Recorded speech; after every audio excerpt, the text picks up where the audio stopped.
ஒரு late night கான்வர்சேஷன்ல என் architect friend குடுத்த ஐடியால ஹைப் ஆயி ஸ்டார்ட் பண்ணது தான் இந்த 3D பிரிண்டிங்.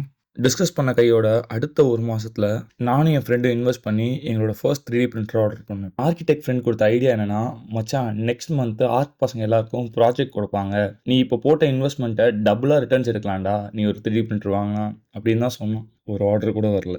அவ்வளவுதான், நம்மள முடிச்சு விட்டீங்க போங்க. இதுக்கு நடுவுல நான் என் ஜாப குவிட் பண்ணது, என் ஃப்ரெண்டுக்கு ஜாப் செம ஹெக்டிக்கா போனது, நாங்க எக்ஸ்பெக்ட் பண்ண குவாலிட்டில எங்களுக்கு பிரிண்ட் வராம இருந்தது.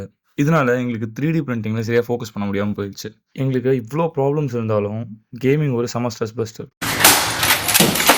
அந்த கேம்ல வர சில கேரக்டர்ஸோட நைஃப்ஸ் அண்ட் கன்ஸ்லாம் எனக்கு ரொம்ப பிடிக்கும். ஸோ வாங்கலாம்னு ஆன்லைன்ல பிரைஸ் பார்த்தா 6000 7000ன்னு போட்டு வச்சிருக்கானுங்க. நம்மகிட்ட தான் பிரிண்டர் இருக்கே, நம்ம ஏன் அதெல்லாம் வாங்கிட்டு அப்படின்னு சொல்லி பிளான் பண்ணி ஒர்க் பண்ணது தான் இந்த குனாய். இனிஷியலா அவுட்புட் என்னதான் தாறுமாறா வந்தாலும், அட் எண்ட் ஆஃப் தி டே நாங்க அதை ரிஃபைன் பண்ணி நல்ல ஒரு அவுட்புட் கொடுத்தோம். அந்த ஃபினிஷ் ப்ராடக்ட்டை எங்கள் கேமிங் கம்யூனிட்டிலையும் போட்டோம். நிறைய பேருக்கு இந்த ப்ராடக்ட் பிடிச்சிருந்தனால அந்த ப்ராடக்ட் நிறைய பேர் ஆர்டர் பண்ணாங்க. அண்ட் அவங்களுக்கு பிடிச்ச சில டிசைன்ஸை எங்ககிட்ட கேட்டு இதை மாதிரி பண்ணி தர முடியுமான்னு கேட்டாங்க. நீங்க ஒரு கேமரா இருக்கீங்க, இல்ல உங்களுக்கு பிடிச்சவங்களுக்கு கஸ்டமைஸ்டா ஒரு கிஃப்ட் பண்ணணும்னு ஆசைப்பட்டீங்கன்னா, அஃபோர்டபுள் பிரைஸ்ல அதை பண்ணித்தர நாங்க ரெடியா இருக்கோம். Feel free to contact as.